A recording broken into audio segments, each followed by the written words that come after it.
Video kali ini akan membahas mengenai cara konfigurasi router MikroTik pada jaringan lokal.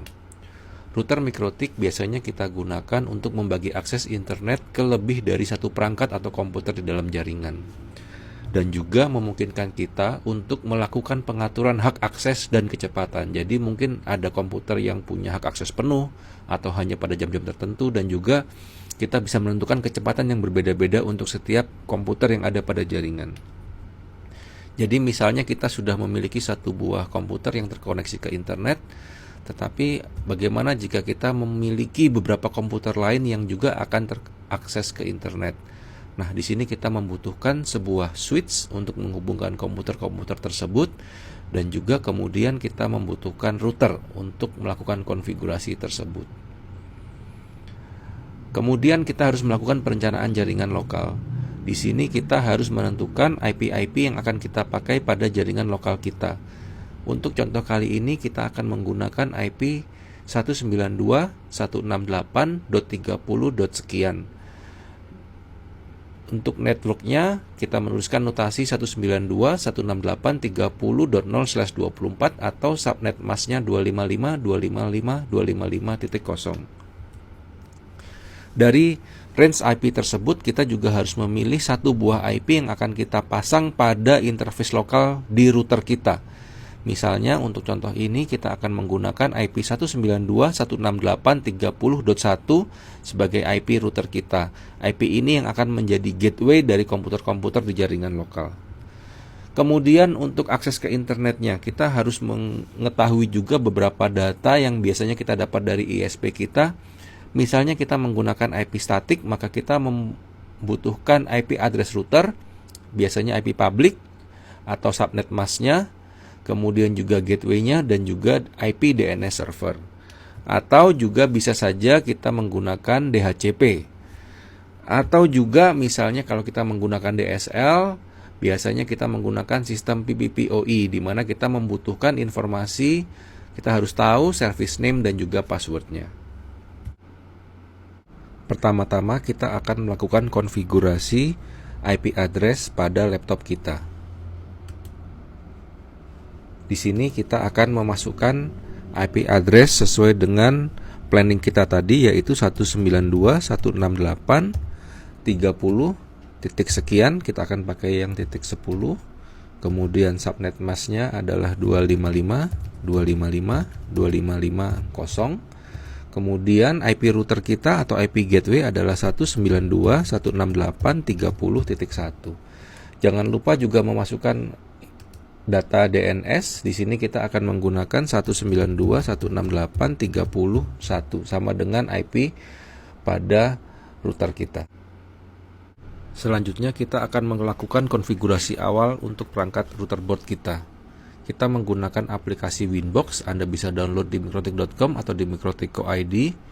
Kemudian setelah kita buka, kita klik di sini. Di sini akan tampak router board yang terhubung langsung ke laptop kita. Pastikan bahwa antara laptop dan router board sudah terhubung menggunakan kabel Ethernet. Kemudian untuk membuka, kita klik pada MAC address di sini. Kita menggunakan user admin dan tidak menggunakan password. Supaya kita menggunakan router board tanpa konfigurasi apapun terlebih dahulu, kita akan klik remove configuration. Di sini bisa kita lihat bahwa tidak ada IP address yang sudah terpasang. Langkah selanjutnya adalah kita memberi nama pada router board kita supaya kita tidak bingung jika kita menggunakan lebih dari satu router board. Misalnya kita memberi nama router board kita ABC di sini. Oke. Nah, di sini juga akan tampak pada bagian atas Winbox ada tulisan nama router board kita, dan juga kalau kita melakukan konsol terminal, di sini juga akan tampak nama router board kita. Langkah selanjutnya adalah kita akan membuat user ID baru, username baru untuk router kita. Di sini kita ke sistem, user, sudah ada user admin sebagai default user dari router board kita. Kita akan membuat user baru, misalnya teknisi. Kemudian grupnya kita ubah menjadi full. Kita apply di sini. Kemudian kita akan beri password. Jangan lupa untuk memberi password. Misalnya kita beri password di sini harus sama. Oke, user teknisi sudah siap kita gunakan, dan jangan lupa kita mendisable user admin.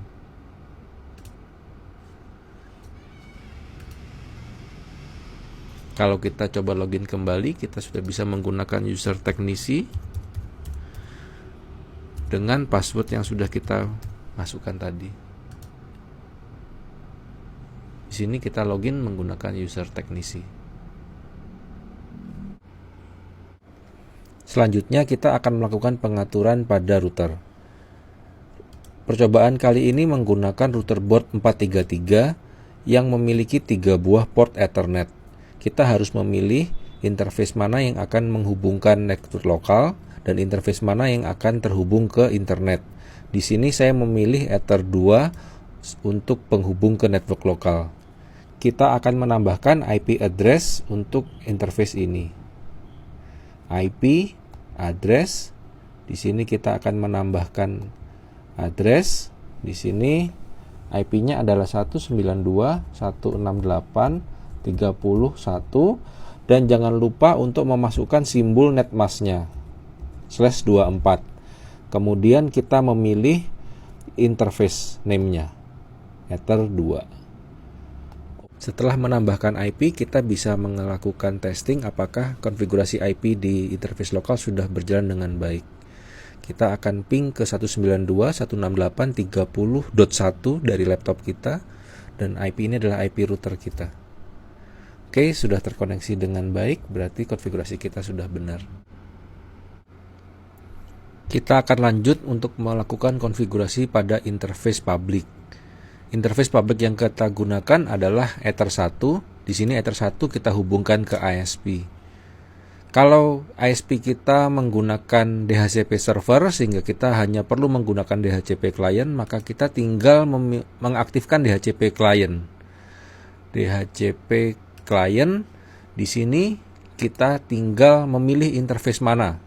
Karena di sini adalah Ether 1, maka kita akan pilih Ether 1. Nah, bisa kita lihat di sini bahwa statusnya sudah bound, artinya kita sudah berhasil mendapatkan IP dari DHCP server milik ISP. Kalau kita lihat di sini di bagian IP, kita sudah mendapatkan IP address yang diberikan oleh ISP, dan kita juga sudah mendapatkan setting DNS. Settingan ini diberikan oleh DHCP server. Kita hanya perlu mengaktifkan allow remote request supaya customer kita bisa melakukan request DNS. Berikutnya adalah dari router kita kemudian bisa cek apakah sudah terkoneksi ke internet. Misalnya kita mau melakukan ping ke google.com. Ya, sudah bisa. Nah, supaya dari laptop bisa terkoneksi juga ke internet, maka ada satu hal lagi yang perlu kita lakukan adalah mengaktifkan masquerade. Jadi di IP firewall NAT, di sini kita menambahkan satu rule baru. Chain-nya adalah source NAT. Kemudian kita pilih out interface. Karena out interface yang berhubungan dengan ISP adalah Ether 1, di sini kita pilih Ether 1. Kemudian kita ke bagian action, di sini kita pilih action masquerade. Action ini akan mengubah IP address private kita menjadi IP address public. Saat ini seharusnya laptop kita sudah bisa terkoneksi ke internet. Kalau kita coba ping ke internet,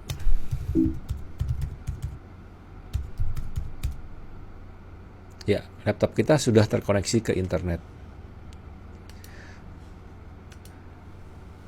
Konfigurasi tadi diasumsikan kita menggunakan DHCP client. Nah, baik, kita akan hapus konfigurasi DHCP client-nya. DHCP client kita hapus. Di sini kita harus menambahkan secara manual IP address. Ini ditanyakan ke ISP berapa IP address yang bisa kita pakai. Di tes ini kita akan menggunakan 202.168.2/28. Interface-nya Ether 1. Oke. Kemudian kita juga perlu menambahkan default root ada di IP. Kemudian root di sini kita tambahkan destination address 000/0 dan gateway-nya adalah 202.168.127.1. Informasi ini harus diminta dari ISP, tempat kita berlangganan. Oke. Kemudian ada satu setting lagi yaitu IP DNS setting. Nah, di sini juga harus kita masukkan IP address yang kita dapatkan dari ISP kita, IP DNS servernya. Oke. Saat ini pun laptop kita harusnya juga sudah terkoneksi ke internet. Baiklah. Di sini kita tahu bahwa IP address laptop kita, kalau mau kita lihat di IP ARP kelihatan ada 192.168.30.10. Bagaimana kalau kita mau melimit laptop ini, speednya berapa? Cara termudah adalah menggunakan simple queue. Ada di queue, kemudian simple queue, kita tinggal klik plus. Nama bisa kita buat apapun. Kemudian target address ini adalah IP address laptop kita.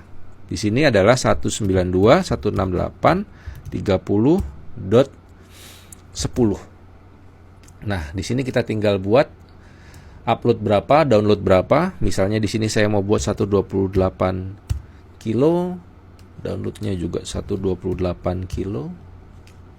Oke. Maka konfigurasi ini sudah akan bekerja untuk laptop. Hal terakhir yang perlu kita konfigurasi adalah NTP, ada di sistem, SNTP client. Di sini kita tinggal mengaktifkan enable, kemudian modenya adalah unicast, kemudian IP-nya adalah id.pool.ntp.org. Kita apply, kita dapat IP. Di sini sudah tercatat mengenai data konfigurasi NTP-nya. Kemudian untuk di sistem clock, ya, sistem clock di sini harusnya settingannya masih salah. Tapi kalau kita mau perbaiki, di sini bisa kita ganti menjadi Asia Jakarta.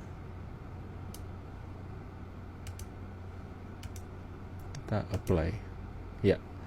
Seharusnya sekarang konfigurasi waktunya sudah benar, dan meskipun router boardnya kita restart, waktu akan menunjukkan dengan benar. Demikianlah konfigurasi dasar menggunakan router OS MikroTik. Terima kasih.